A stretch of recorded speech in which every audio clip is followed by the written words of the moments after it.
ओम नमः शिवाय। श्री शिवाय नमस्तुभ्यम। जय भोलेनाथ। प्रिय भक्तगणों, आज शिव महापुराण के 13वें दिन आप श्रवण करेंगे शिव महापुराण के 5वें खंड युद्ध खंड की कथा। नारद जी बोले, अब तक तो हमने शिव जी का गृहस्थ धर्म, गणेश और स्कंद की सत्य कथा का उत्तम चरित्र सुना। अब आप हमें शिव जी का वह चरित्र सुनाने की कृपा कीजिए जिसमें उन्होंने दुष्ट दानवों का वध किया है। ब्रह्मा जी बोले, एक समय व्यास जी ने सनकादिक कुमार जी से यही बात पूछी थी। तब उन्होंने जो कहा था वही कथा मैं तुमसे कहता हूँ। सनकादिक जी बोले, हे महाविद्वान व्यास जी, शिवपुत्र स्कंद द्वारा तारकासुर के मारे जाने पर उनके 3 दैत्य पुत्र पृथ्वी पर तपस्या करने लगे। उसमें तारकाक्ष श्रेष्ठ, विद्योन्माली मझला और कमलाक्ष सबसे छोटा था। इन तीनों ने ब्रह्मा जी को प्रसन्न करने के लिए सुमेरु पर्वत की गुफाओं में जाकर बड़ा ही अद्भुत तप किया। उनको इस प्रकार तप करते देखकर ब्रह्मा जी प्रसन्न हो उन्हें वहां वर देने आए। ब्रह्मा जी ने कहा, हे महादैत्यों, मैं तुम पर प्रसन्न हूं, जो इच्छा हो वर मांगो। असुरों ने ब्रह्मा जी को प्रणाम किया और कहा, हे देवेश, यदि आप हम पर प्रसन्न हैं तो हमें सब प्राणियों से अबद्ध कर दीजिए, हम सब अजर अमर रहें। तब उनके वचनों को सुनकर ब्रह्मा जी ने अपने पुत्र गिरीश शंकर जी का स्मरण कर बोले, हे असुरों, अमरत्व त्याग और जो चाहो मांगो। कोई भी प्राणी अजर अमर नहीं होता। मृत्यु में कोई कारण लगाकर वर मांगो जिससे तुम्हारी इच्छा पूर्ण हो जाए। तब उन्होंने पितामह से कहा, आप हमें सुरक्षित 3 पुरों का निर्माण करा दीजिए जो किसी के भी ध्वस्त किए ध्वस्त ना हो। यह कहकर तारकाक्ष ने अपने लिए सुवर्ण का, कमलाक्ष ने चांदी का और विद्युत माली ने लोहे का पुर निर्माण करने की प्रार्थना की। ब्रह्मा जी ने कहा, तथास्तु, ऐसा ही होगा, परंतु शिव जी के हाथों ही तुम सब मारे जाओगे और अन्य कोई भी तुम्हें न मार सकेगा। ऐसा कहकर ब्रह्मा जी ने मैं को बुला उन तीनों के लिए 3 पुर का निर्माण करने की आज्ञा दे दी। मय ने परिश्रम से 3 पुर का निर्माण किया। एक आकाश में, एक स्वर्ग में और एक पृथ्वी में स्थित था। इस प्रकार तारक के वे 3 महाबली पुत्र अपने अपने पुर में रहकर आनंद के भोग भोगने लगे। ब्रह्मा जी के वर से वे त्रिलोक्य को नष्ट कर महान राज्य करने लगे। व्यास जी बोले, हे वक्ताओं में श्रेष्ठ, फिर तब क्या हुआ? देवता कैसे सुखी हुए? सनकादिक कुमार ने कहा, तब इस प्रकार त्रिपुरों के तेज से दग्ध हो इंद्र आदि देवता दुखित हो ब्रह्मा जी के पास गए। ब्रह्मा जी ने संतोष देकर शिव जी के पास जाने की आज्ञा दी। उन्होंने बताया कि यदि शिव जी प्रसन्न हो जाएं तो कार्य हो सकता है। तब दुखित देवता शिव जी के पास गए, नमस्कार कर बड़ी स्तुति की। देवताओं ने कहा, हे महादेव जी, तारक के पुत्रों ने हम सब इंद्र आदि देवताओं को पराजित कर दिया है। त्रिलोक्य को अपने वश में करके हमको नष्ट कर सारे संसार को उजाड़ दिया है। हे शंकर जी, जब तक असुरों का नाश नहीं होता तब तक आप शीघ्र ही किसी नीति का विधान कीजिए। तब इंद्र आदि देवताओं के इन वचनों को सुनकर उनके उत्तर में शिव जी ने कहा, शिव जी बोले, हे देवताओं, मैं तुम्हारे कष्टों को जान रहा हूँ, परंतु जब तक वे मेरे भक्त हैं मैं उन्हें मार नहीं सकता। मेरी सम्मति है कि इसके लिए तुम लोग विष्णु जी के पास जाओ और वे जैसा कहें वैसा करो। तब यह सुनकर इंद्र आदि देवता ब्रह्मा जी को अग्रणी बना उन्हें विष्णु जी के पास ले गए। उन्होंने अपने दुख का समस्त कारण शीघ्र ही विष्णु भगवान से निवेदित किया। विष्णु जी ने सब बातें सुनकर यज्ञों का स्मरण किया। उन्होंने स्मरण करते ही यज्ञगण वहां तत्क्षण उपस्थित हुए। तब उन्हें देखकर विष्णु जी ने इंद्र आदि से कहा, हे देवताओं, तीनों जगत की विभूति के लिए यह यज्ञ करो। यज्ञों से ही त्रिपुरों का विनाश होगा। शनकादिक कुमार कहते हैं, अच्युत भगवान के इन वचन को सुनकर उन्हें प्रेम से प्रणाम कर देवतागण उस योजना का स्तवन करने लगे। उस यज्ञ कुंड से एक महान शरीर वाला हजारों भूतों का समुदाय निकल पड़ा। उन भूतों से विष्णु जी ने कहा, हे भूतगणों, देव कार्य के लिए तुम लोग मेरी आज्ञा से शीघ्र ही त्रिपुर नगर को जाकर उन्हें नष्ट कर आओ।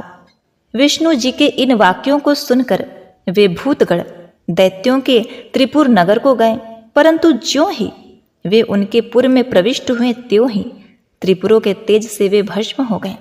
जो बचे वे विष्णु जी के पास भाग आए। उनका संहार सुन विष्णु जी चिंतित हो गए। उन्होंने कहा, कुछ भी हो, धर्मात्माओं का नाश नहीं हो सकता। अभी त्रिपुर धर्मात्मा है, उन्हें कौन मार सकता है। शिव का पूजक तो कैसा भी पापी हो, पापों से मुक्त हो जाता है। यह विचार कर विष्णु जी ने देवताओं से कहा, अब आप लोग अपने घर जाइए, मैं यथावत आपकी सहायता करूंगा। नहीं होगा तो तीनों दैत्यों को रुद्र से विमुख करा उन्हें भस्म कर दूंगा। सनत कुमार जी कहते हैं, उनकी आज्ञा मानकर देवता अपने धाम आए। विष्णु जी उनके हित का विधान करने लगे। उसी सर्व पापनाशक वृत्तांत को मैं तुम्हें सुनाता हूँ, सुनो। सनकादिक जी बोले, अब अच्युत भगवान ने अपनी आत्मा से बड़ी भारी तेज वाले मायामय पुरुष को प्रकट किया, जिसका सिर मुड़ा था और जो मलिन वस्त्र पहने एक हाथ में कांठ का पात्र और दूसरे हाथ में झाड़ू लिए उसे चला रहा था। वह अपने एक हाथ में खुला वस्त्र लिए, मुख में वस्त्र लपेटे, व्याकुल वाणी में धर्म ऐसा कहता हुआ मुनि रूप धारण किए विष्णु जी के आगे खड़ा हुआ। फिर बोला, हे अरिहन, मेरे लिए क्या आज्ञा है, मेरे क्या क्या नाम होंगे और स्थान क्या होगा। तब उनके वचनों को सुनकर विष्णु जी बड़े प्रसन्न हुए। उन्होंने कहा, मुझे तुम्हारी आवश्यकता है। तुम मेरे अंगों से उत्पन्न मेरे ही स्वरूप हो, तुम मेरे कार्य करने योग्य हो, इसलिए तुम्हारी पूजा होगी। तुम्हारा मुख्य नाम अहिरन होगा। तुम 16,000 श्लोकों वाले एक ऐसे शास्त्र का निर्माण करो जो वर्णाश्रम धर्म विवर्जित हो। इसमें अपभ्रंश शब्द तो भरे ही हो और कर्म विवाद भी वर्णित हो। इसके लिए मैं अपनी माया को तुम्हारे साथ कर यह सामर्थ्य देता हूँ कि तुम उसका निर्माण करो। फिर शिव जी के चरण कमलों का ध्यान कर विष्णु जी ने कहा, बस इसी विघ्न से तुम सब देवताओं का सम्मोहन कर लो। तुम्हारे इस प्रकार कहने से त्रिपुरों में तमोगुण का प्रकाश होगा, जिससे वे नष्ट हो जाएंगे। जब कलयुग आ जाएगा तब अपने धर्म का प्रकाश कर अनेक प्रशिष्यों के साथ अपने धर्म का प्रचार करना। ऐसा कहकर विष्णु जी अंतर ध्यान हो गए। तत्पश्चात मुंडी ने भगवान की आज्ञा से अपने बहुत से शिष्य बनाए और उनको वही मायामय अपना शास्त्र पढ़ाया। अब उसके 4 शिष्य हो गए। शिव आज्ञा से वे भी अपने गुरु के समान ही मलिन वस्त्र धारण कर अल्पभाषी बन उसका लाभ रूपी तत्व लेने लगे। उन चारों ने पाखंड धर्म अपनाया।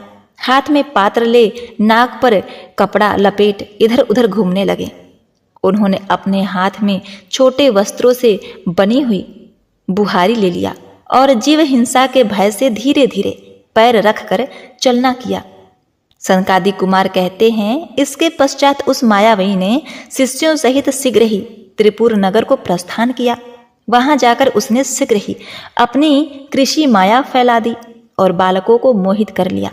परंतु शिव जी के प्रभाव से त्रिपुर में उसकी माया सहज ही न फैल सकी। उन्होंने विष्णु जी का स्मरण किया, विष्णु जी ने शिव का स्मरण किया। फिर उनकी आज्ञा पा उन्होंने नारद जी को स्मरण किया। त्रिपुरों के नगर को गए। फिर क्षेम प्रश्न करते हुए नारद जी त्रिपुरपति से मिले। राजा ने यतियों की धर्मपरायणता और वेद विद्या की संपन्नता कहकर उनकी प्रशंसा की और कहा कि यह धर्म सबसे उत्तम है, इसी से मैं इनसे दीक्षित हुआ हूँ। यदि तुम्हारी आज्ञा हो तो तुम भी इनसे दीक्षित हो जाओ। यह सुनकर त्रिपुराधीश को बड़ा आश्चर्य हुआ, परंतु मोहित हो वह उस मुंडी से दीक्षित होने गया। उसने उसे अपना गुरु बनाया। यह देखकर सभी त्रिपुरावासी दीक्षित हुए। सारा त्रिपुर उस मायावी के शिष्यों से पूर्ण हो गया। व्यास जी बोले, दैत्यराज के दीक्षित एवं मोहित होने पर उस मायावी रूपी ने क्या कहा और दैत्यराज ने क्या किया। सनकादिक कुमार जी ने कहा, जब वह राजा दीक्षित हो गया तब उसने अहिरन से कहा, मेरा ज्ञान वेदांत का सार है। यह अनाद काल से चला आता है। इसमें कर्ता कर्म नहीं है। इसमें आत्मा की एक ईश्वर है और इसमें अन्य कोई सामर्थ्यवान नहीं है। ब्रह्मा, विष्णु और महेश ये जो कुछ भी हैं सब एक अहिरन कहलाते हैं। समय आने पर सब लीन हो जाते हैं। सभी शरीरधारी समान हैं। इस कारण कभी किसी को हिंसा नहीं करनी चाहिए। जीव दया से बढ़कर पृथ्वी पर कोई धर्म नहीं है। एक जीव की रक्षा से त्रिलोकी की रक्षा हो सकती है। चराचर त्रिलोकी में हिंसा के समान कोई पाप नहीं है। हिंसक नरक और अहिंसक स्वर्ग जाता है। दान बहुत है, परंतु अभय दान से बढ़कर कोई दान नहीं। भयभीत को अभय दान, रोगी को औषधि, छात्रों को विद्या और भूखे को अन्न दान देना, ये 4 प्रकार के दान मुख्य हैं। सभी ओर के केवल 12 स्थानों की ही पूजा करें। यथा 5 कामेंद्रियां, 5 ज्ञानेंद्रियां, मन और बुद्धि। प्राणियों को स्वर्ग और नरक यही है और कहीं नहीं। सुख का नाम स्वर्ग और दुख का नाम नरक है। सुख पूर्वक मरना ही मोक्ष है। यदि वासना रहित क्लेशों का नाश हो जाए तो उस अज्ञान की निवृत्ति को ही मोक्ष जाने। यज्ञों में पशुवध भ्रम है और यह असंतोष का ही मत है। सनकादिक कुमार ने कहा इस प्रकार। उस यति ने पूर्ववासी राजा से भाषण कर वेद मार्ग को नष्ट किया और पतिव्रताओं के व्रत तथा पुरुषों के जितेंद्रिय व्रत का भी खंडन किया। फिर धर्म, यज्ञ, कीर्तन और श्राद्ध आदि देवताओं के धर्मास्त्र का खंडन करते हुए उसने विशेष कर शिव जी की पूजा का भी खंडन किया तथा इसी प्रकार उसने विष्णु, सूर्य और गणेश जी की पूजा का भी निषेध किया। उसने अपने यहाँ के सब वेद धर्म दूर किए, यहाँ तक कि वहाँ की संपूर्ण स्त्रियां मोहित हो यति धर्म के आश्रित हो गईं। दैत्यराज की बुद्धि कुंठित हो गई। शिव जी की इच्छा से राक्षस में अपने राजाओं सहित सामर्थ्यहीन हो गया। व्यास जी ने पूछा, जब दैत्यराज मोहित हो गया तब क्या हुआ? सनकादिक कुमार कहने लगे, जब इस प्रकार उसके कहने पर दैत्यराज ने शिवार्चन त्याग दिया और सारा स्त्री धर्म नष्ट हो गया, लोग दुराचार रत हो गए, तब भगवान विष्णु देवताओं के साथ यह निवेदन करने कैलाश पर गए। उन सब ने आदि पुरुष शंकर जी की आराधना की। तब उसके तप से प्रसन्न हो भगवान शंकर उसके सामने आए और देवताओं से बोले, हे दैत्यों का अधर्म जान, क्या हुआ? इससे अब त्रिपुरासुर का विनाश कर दूंगा। परंतु अभी वे मन से बड़े ही दुखी दृढ़ भक्त दिखाई दे रहे थे। इस कारण उन्होंने तो संपूर्णतः त्याग दिया है। उसका वध मैं करूंगा और अन्यों को विष्णु जी मारेंगे। यह कहकर विष्णु जी उदास हो गए। तब उन्हें उदास हुआ देखकर ब्रह्मा जी शिव जी से बोले कि हे भगवान, आप जैसे श्रेष्ठ योगी को तो कोई पाप स्पर्श भी नहीं करते, फिर अभी सभी को क्यों नहीं मारते हैं? विष्णु जी पर क्यों छोड़ते हैं? ब्रह्मा जी के ऐसे वचनों को सुनकर सूरपति परमेश्वर शंकर जी प्रसन्न हो गए। उन्होंने कहा, हे ब्राह्मण, न तो मेरे पास कोई दिव्य रथ है, न वैसा सारथी जिसे लेकर मैं संग्राम में चलूं, और जय करने वाला मेरे पास कोई धनुष बाण नहीं है। फिर मैं दैत्यों का वध कैसे करूंगा? यह सुनकर ब्रह्मा आदि देवताओं ने महेश्वर को प्रणाम कर कहा, आप युद्ध के लिए तैयार हो जाएं, हम सभी आपके लिए रथ आदि को जाएंगे। ऐसा कह वे सब लोग हाथ जोड़ते हुए शिव जी के पास खड़े हो गए। सनकादिक कुमार जी बोले, जब शरणागत वत्सल भगवान ने देवताओं की बात स्वीकार कर ली, तब उसी समय शिवा देवी अपने पुत्र को गोद में लिए वहां आ गईं। देवी ने शंकर जी से अपने दोनों पुत्रों की ओर देखकर उनको प्रेम करने का संकेत किया। शंकर जी ने प्रसन्न होकर उनका मुख चुम्बन किया। पश्चात सबको साथ ले अपने भवन में चले गए। अब शिव जी के चले जाने से उनकी चिंता का अंत न रहा। तब देवताओं को विष्णु जी ने बहुत सा आश्वासन दिया और कहा, सब ठीक होगा। शिव जी सब गणों के अध्यक्ष और परमेश्वर हैं। यदि तुम ओम नमः शिवाय कुरु कुरु इस मंत्र को 1 करोड़ जपो तो शिव जी तुम्हारा कार्य करेंगे। जब विष्णु जी ने ऐसा कहा, तब फिर देवता शंकर जी की आराधना करने लगे। जब विधि पूर्वक सबने 1 करोड़ मंत्र जप किया, तब साक्षात शंकर जी ने फिर दर्शन दिया और कहा, मैं प्रसन्न हूँ, जो चाहो वर मांगो। देवताओं ने त्रिपुर संहार का वर मांगा। शिव जी ने कहा, मेरे लिए दिव्य रथ, सारथी और धनुष बाण लाओ। यह सुनकर देवता प्रसन्न हो विश्वकर्मा के पास गए। विष्णु जी की आज्ञा से विश्वकर्मा ने संसार के हितार्थ शिव जी के लिए एक परम सुंदर देवमय सब रथ आदि का निर्माण किया। व्यास जी बोले, हे सर्वज्ञ सनकादिक कुमार जी, अब कहिए कि विश्वकर्मा ने शंकर जी के लिए उस दिव्य रथ का कैसे कैसे निर्माण किया। तब उनके वचनों को सुनकर सनकादिक कुमार जी कहने लगे, हे व्यास जी, विश्वकर्मा ने रुद्र के लिए बड़ा ही दिव्य रथ तैयार किया। उसके समान किसी लोक में कोई रथ न था। वह सर्वभूतमय सुवर्ण का रथ, सुवर्ण का सर्वसंपन्न था। उसके दाहिने पहिए में सूर्य और बाएं में चंद्रमा लगे हुए थे। वर्ष के 12 महीनों के 12 आरे तो उनकी दाहिनी ओर के पहिए में लगे थे और 16 कलाओं के 16 आरे उनकी बाई ओर पहिए में लगे हुए थे। 12 आदित्य और चंद्रमा का 10 कलाएं उनके बीच ओर लगी हुई थी। इस प्रकार यह रथ उदय अस्त से संपन्न पूर्ण ज्योतिष विद्या का भंडार था और सभी लोक लोकांतर उसमें निर्मित थे। ब्रह्मांड की जो कुछ भी वस्तुएं हैं वे सभी उस रथ में विद्यमान थे। ब्रह्मा और विष्णु जी की आज्ञा से विश्वकर्मा ने उसे बड़ा ही अद्भुत बनाया था। सनकादिक कुमार बोले, जब इस प्रकार वह महादिव्य रूप रथ तैयार हो गया तब ब्रह्मा जी ने देवरूपी घोड़े उसमें जोत कर शिव जी को उस पर चढ़ाया। परंतु ज्यों ही शिव जी उस रथ पर चढ़े ही थे कि वेद संभव उनके चारों अश्व शिव के बल से पृथ्वी पर गिर पड़े। तब धर्म ने आकर रथ को उठाया और ब्रह्मा जी के हाथ में चाबुक ले घोड़ों को उठाए। ब्रह्मा जी के उठाने से वे वेदमय घोड़े उठकर शीघ्र ही तीनों पुरों के सम्मुख जा पहुंचे। रथ में बैठे देवगामी महेश्वर दानवों की ओर चले। उसी समय उन्होंने देवताओं से कहकर पशुओं का अधिपति नामक पद प्राप्त किया। शिव जी पशुपति होकर कल्याणदायक हुए। उसी समय शंकर जी पार्वती को साथ लिए त्रिपुर को मारने चले। इस समय पिनाकपाणी महादेव जी ने अपने मन में चराचर को दग्ध कर डालने की इच्छा कर ली थी। फिर उन्हें त्रिपुरों को जलाते क्या देर लगती। उन्हें पापों का नाश कर त्रिलोक में अपना यश विस्तार करना था। ऐसा कहकर उन्होंने मलिन आशय वाले दुष्टों के लिए यह बात स्पष्ट कर दी कि सब देवताओं में कोई विशेष नहीं, किंतु एक शंकर ही प्रधान है। सनत कुमार जी बोले, इस प्रकार युद्ध की सामग्री से युक्त हो त्रिपुर वध के लिए शिव जी रथारूढ़ हो धनुष चढ़ाकर वहां स्थिर हुए। परंतु गणेश जी एक अंगूठे के बल से खड़े हो उसमें विघ्न करने लगे, जिससे शंकर जी का लक्ष्य त्रिपुरों के पूर्व में प्रविष्ट ही न हो पाता था। तत्पश्चात उन्हें यह आकाशवाणी सुनाई दी कि जब तक आप गणेश जी की पूजा नहीं करेंगे तब तक त्रिपुर संहार नहीं कर सकेंगे। यह सुनते ही शंकर जी ने श्री गणेश जी का पूजन किया।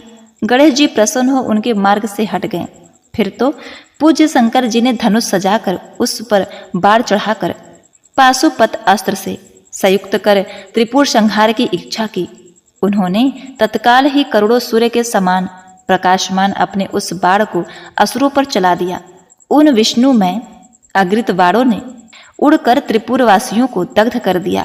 देवताओं सहित शिव जी के देखते देखते चारों ओर से समुद्र द्वारा घिरे हुए दैत्यों के तीनों पुर भस्मात हो एक साथ ही भूमि पर गिर पड़े। जब भ्राताओं सहित तारकाक्ष भस्म होने लगा तो उसने भक्तवत्सल शंकर जी का स्मरण किया। फिर परम भक्ति से युक्त हो उसने शंकर जी की ओर देखकर कहा, हे शिव, हम आपकी कृपा चाहते हैं।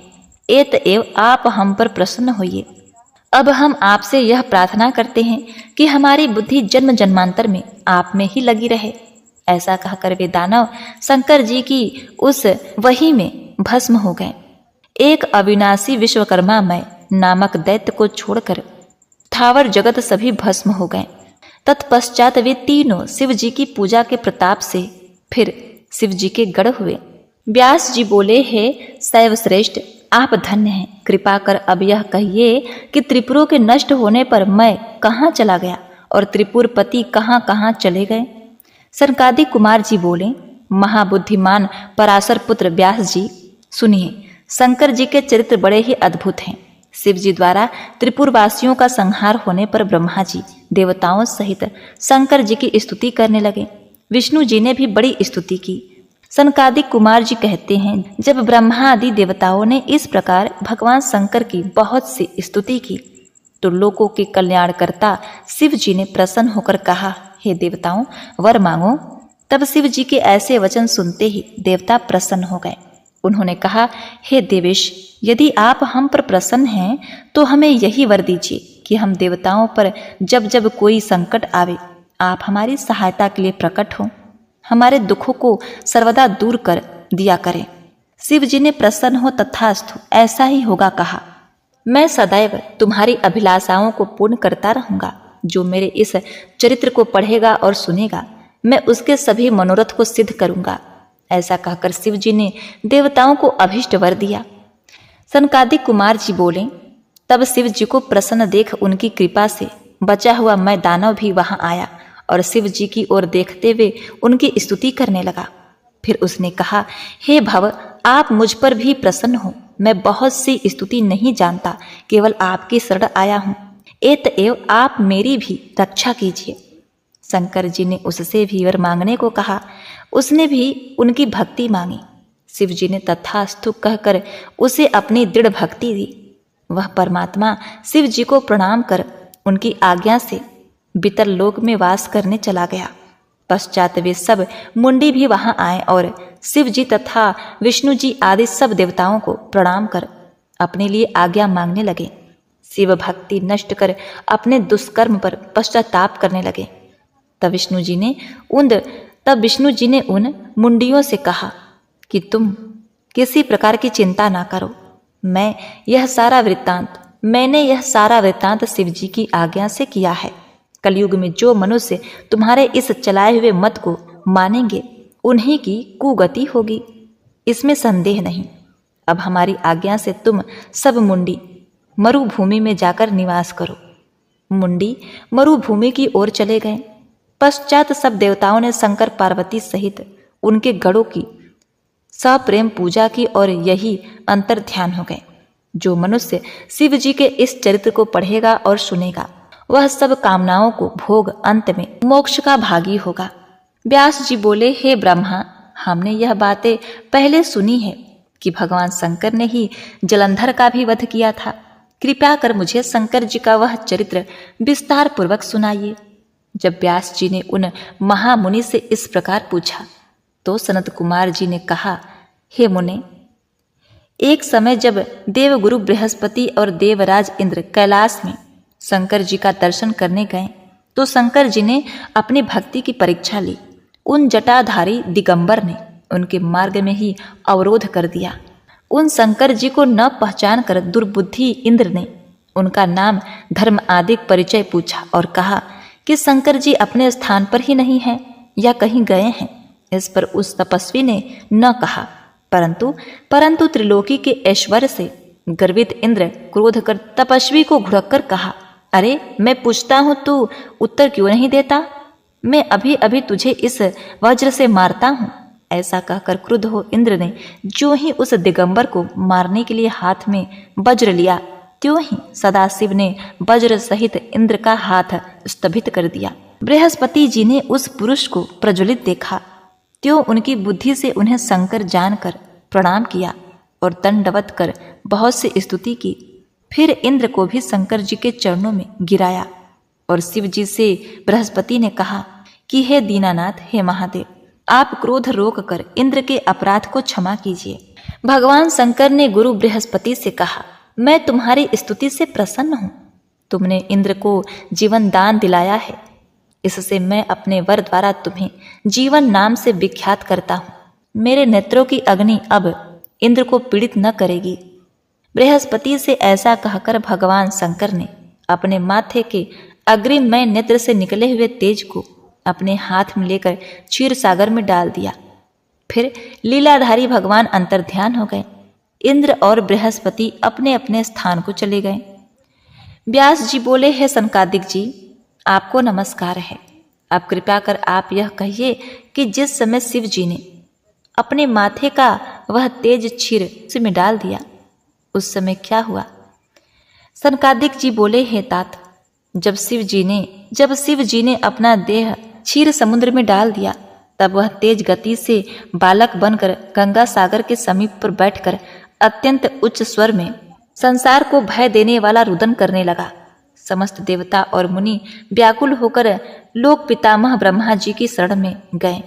सबने मिलकर के ब्रह्मा जी से कहा, हे पितामह, यह तो बड़ा ही भयंकर समय उपस्थित हुआ है। हे महायोगिन, इसका नाश कीजिए। देवताओं की ऐसी बात सुनकर ब्रह्मा जी उन बालकों की ओर देखें। समुद्र ने ब्रह्मा जी को आते देख उस बालक को उठाकर उसकी गोद में दे दिया। तब विस्मय हो ब्राह्मण ने पूछा, हे सागर, तुम शीघ्र ही कहो कि यह बालक किसका है? समुद्र ने विनम्र शब्दों में कहा, यह तो नहीं जानता, किंतु मुझे इतना अवश्य ज्ञात है कि यह संसार सागर है, संगम में प्रकट हुआ है। अतएव हे जगत के गुरु, आप इस बालक के जात कर्म आदि संस्कार कीजिए। इधर सागर ब्रह्मा जी से ऐसा कह ही रहा था, उधर सागर पुत्र ने ब्रह्मा जी के गले में हाथ डालकर इतने जोर से ब्रह्मा जी का गला पकड़ा कि उससे पीड़ित हो उनके नेत्रों से आंसू टपकने लगे। इसी प्रकार ब्रह्मा जी ने दोनों हाथों से बल लगाकर अपना गला छुड़ाया और सागर से कहा, हे सागर, मैं तुम्हारे पुत्रों का जातक फल कहता हूँ, सुनो। मेरे नेत्रों से यह जल निकला है, इस कारण इसका नाम जलंधर होगा। यह बालक सब दैत्यों का अधिपति और शंकर जी को छोड़ यह सबसे अवध्य होगा और जहाँ से उत्पन्न हुआ है फिर वहीं जाएगा। इसकी स्त्री बड़ी ही पतिव्रता होगी। संसार में ऐसा कहकर ब्रह्मा जी ने महर्षि शुक को बुलाकर उनके हाथों में उस बालक को दैत्य का आज्ञाभिषेक करा। स्वयं भी अंतर ध्यान हो गए। फिर समुद्र ने काल नेमी नामक असुर को बुलाकर उसकी वृंदा नामक कन्या से सविधि उसका ब्याह करा दिया। स्त्री सहित जलंधर शुक्राचार्य के प्रभाव से असुरों का राज्य करने लगा। प्रिय भक्तों, आइए अब श्रवण करते हैं भगवान शिव जी की आरती। ओम जय शिव ओंकारा, स्वामी जय शिव ओंकारा, ब्रह्मा विष्णु सदा शिव अर्धांगी धारा। ओम जय शिव ओंकारा, स्वामी जय शिव ओंकारा, एकानन चतुरानन पंचानन राजे, हंसानन गरुड़ासन वृषवाहन साजे। ओम जय शिव ओंकारा, स्वामी जय शिव ओंकारा, ओम जय शिव ओंकारा। दो भुज चार चतुर्भुज, दस भुज अति सोहे, निर्गुण रूप निरखते त्रिभुवन जन मोहे। ओम जय शिव ओंकारा, स्वामी ओम जय शिव ओंकार, स्वामी ओम जय शिव ओंकारा, ओम जय शिव ओंकारा। अक्षय माला वन माला मुंड माला धारी, त्रिपुरारी कंशारी करमाला धारी। ओम जय शिव ओंकारा, ओम जय शिव ओंकारा, स्वामी ओम जय शिव ओंकारा। श्वेतांबर पीतांबर बाघंबर अंगे, सनकादिक गरुडादिक भूतादिक संगे। ओम जय शिव ओंकारा, ओम जय शिव ओंकारा, स्वामी जय शिव ओंकारा। कर के मधक मंडलु चक्र त्रिशूलधारी, सुखकारी दुखहारी जगपालनकारी। ॐ जय शिव ओंकारा। ॐ जय शिव ओंकारा। स्वामी जय शिव ओंकारा। ब्रह्मा विष्णु सदा शिव जानत अविवेका। मधु कटभ दो मारे सुर भयहीन करे। ॐ जय शिव ओंकारा। ॐ जय शिव ओंकारा। स्वामी जय शिव ओंकारा। लक्ष्मी व सावित्री पार्वती शंगा। पार्वती अर्धांगी शिवलहरी गंगा। ॐ जय शिव ओंकारा। ॐ जय शिव ओंकारा। स्वामी जय शिव ओंकारा। पर्वत सोहे पार्वती शंकर कैलाशा। भांग धतूरा का भोजन भस्मी में वाशा। ॐ जय शिव ओंकारा। ॐ जय शिव ओंकारा। स्वामी जय श्री ओंकारा।